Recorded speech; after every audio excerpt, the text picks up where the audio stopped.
नमस्कार किसान भाइयों, यूट्यूब के यश फार्मिंग केयर चैनल में आप सभी का स्वागत है।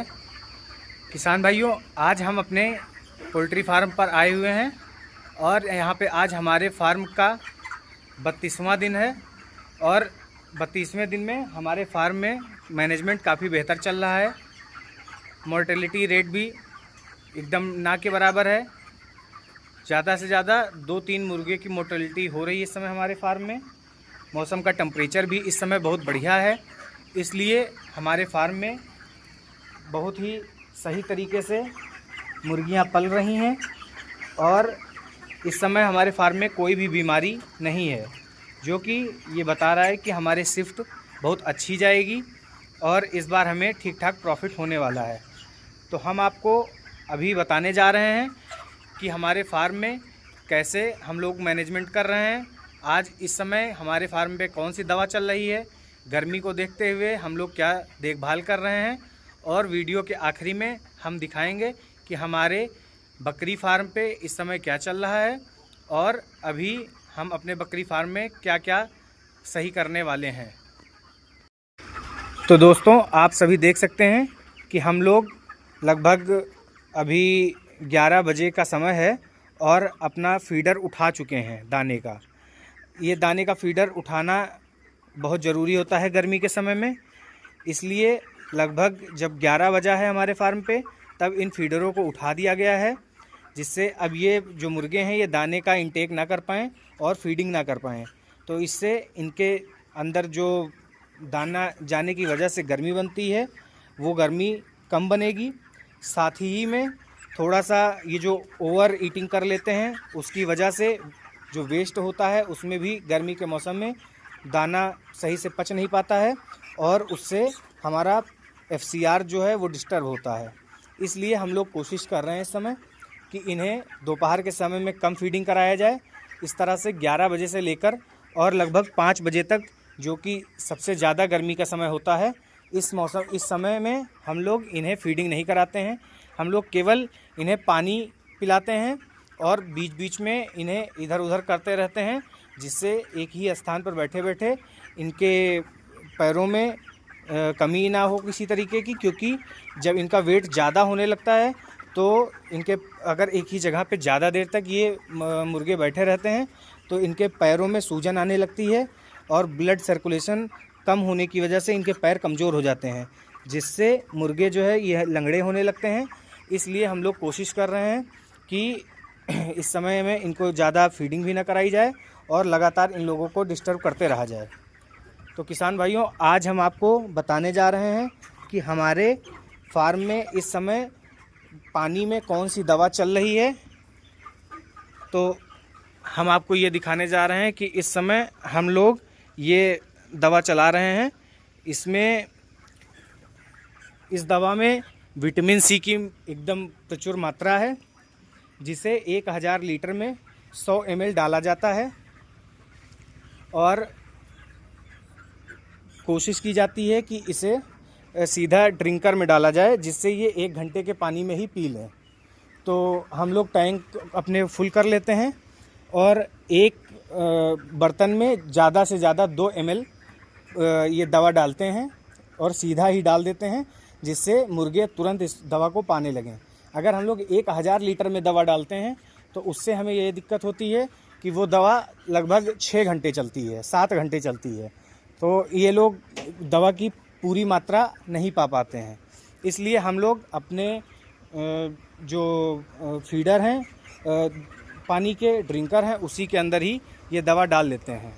आपको दिखाने जा रहे हैं कि हमारे दूसरे वाले फार्म में इस समय मैनेजमेंट कैसा चल रहा है। तो दोस्तों, आप सभी देख सकते हैं कि दूसरे वाले फार्म में भी बच्चे एकदम सही हैं अभी, और यहाँ पर भी फीडर को उठा दिया गया है। सभी जो मुर्गे हैं अभी रिलैक्स कर रहे हैं, क्योंकि अभी फार्म का टेम्परेचर 91 फ़ारेनहाइट ही है, जो कि इनके लिए अभी एकदम सही है। तो इस तरीके से अभी हमारे यहाँ काफ़ी अच्छा मैनेजमेंट चल रहा है। ऊपर देखिए आप कि पंखे अभी बंद किए हुए हैं, क्योंकि अभी गर्मी भी ज़्यादा नहीं हो रही है और बाहर से थोड़ा थोड़ा हवा भी चल रही है। इस तरीके से इस फार्म में भी मैनेजमेंट काफ़ी बेहतर है। दोस्तों अभी हमें जनरेटर भी चलाने की ज़्यादा आवश्यकता नहीं पड़ रही है, क्योंकि बीच में बारिश हो गई थी, इसलिए मौसम जो है वो काफ़ी ठंडा था इतने दिन से। और फार्म में अब हमारे जो 32 दिन के बच्चे हो गए थे, तो अब धीरे धीरे अगर बारिश नहीं होती है और गर्मी बढ़ती जाती है, तब गर्मी से दिक्कत होना शुरू हो जाएगी। अब दोस्तों हम आपको ले चल रहे हैं कि हमारे इस समय बकरी फार्म पे क्या काम चल रहा है। तो दोस्तों आप देखिए हमारे बकरी फार्म पे जो बाहर हम लोगों ने ये फेंसिंग की थी, ये फेंसिंग अब एकदम कंप्लीट हो गई थी। नीचे जो हम लोगों ने गड्ढे बनाकर जाम किया था, वो भी अब एकदम जाम हो गए हैं, जिससे इसमें मजबूती आ गई है। और कल सुबह ही सुबह हम लोगों ने पेंटर इसमें लगा दिए थे, जिससे बाहर पूरी पेंटिंग का काम कंप्लीट हो गया है और दूर से देखने पर काफ़ी बेहतर दिखाई पड़ रहा है। पेंटिंग हमें ज़रूर कर देनी चाहिए, क्योंकि पाइपों में जैसे ही बारिश होती है या अगर ये पाइप खुले में रहते हैं तो फिर तुरंत इसमें जंग लगने लगती है और इनकी लाइफ कम हो जाती है। दूसरा, अगर जंग लगा रहता है तो वो देखने में भी अच्छा नहीं लगता है। अगर हम लोग इतना रुपए लगा रहे हैं फार्म में और अगर पेंटिंग नहीं करवा रहे हैं तो वो देखने में काफ़ी ख़राब लगता है। इस तरीके से अंदर के भी जो पाइप हैं, देखिए इसे पेंटिंग करने का काम चल रहा है। पेंटर हमारे इन्होंने ये पूरे फार्म में जितनी भी पाइप हैं इनको पेंट करने का ठेका ले रखा है, और हम लोगों ने एक आपसी समझौते से ये पेंटिंग का काम कंप्लीट करवाने के लिए इन्हें दे दिया गया है। जो हम लोग बर्तनों को रखने के लिए ये सांचा बनाए थे, इसे भी पेंट करना ज़रूरी है, क्योंकि बीच बीच में हमें ये बर्तन उठाने पड़ेंगे, और अगर हम लोग बर्तन उठाएंगे और उसमें पेंट नहीं रहेगा तो उससे जो है बर्तनों में स्क्रैच आने के भी डर रहते हैं, और चिकनाहट ना रहने की वजह से फिर बर्तन जल्दी निकलते नहीं हैं। पेंटिंग अगर एक बार कंप्लीट हो जाती है तो फिर पाइप की ज़िंदगी भी बढ़ जाती है। अगर इसमें जो है बढ़िया से अच्छे से पेंटिंग कराई जाए तो खर्चा बहुत कम आता है, लेकिन इससे फार्म की सुंदरता भी बढ़ जाती है। और साथ ही साथ इसमें जो है जानवर अगर बाई चांस इससे लड़ के कहीं पे भी उनके खरोच आती है तो उससे नुकसान नहीं होता है। तो इस तरीके से अभी हमारे फार्म में पेंटिंग का काम चल रहा है लगातार।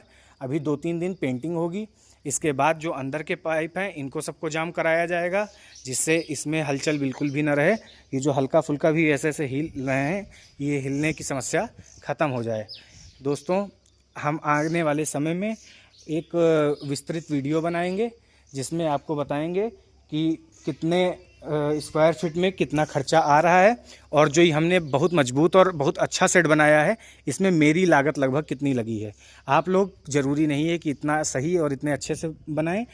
हमने इसलिए बनाया है इसे क्योंकि हमें इसे NLM के थ्रू बनाना था, और हम आपको बताएंगे अगले वीडियो में या किसी अन्य वीडियो में कि हमारी सब्सिडी का प्रोसेस अभी तक कहाँ पहुँचा है और हमें सब्सिडी कब तक मिल जाएगी। बहुत बहुत धन्यवाद दोस्तों। हमारे वीडियो को लाइक कीजिए और चैनल को सब्सक्राइब कीजिए। कमेंट करना बिल्कुल भी मत भूलिए। शुक्रिया।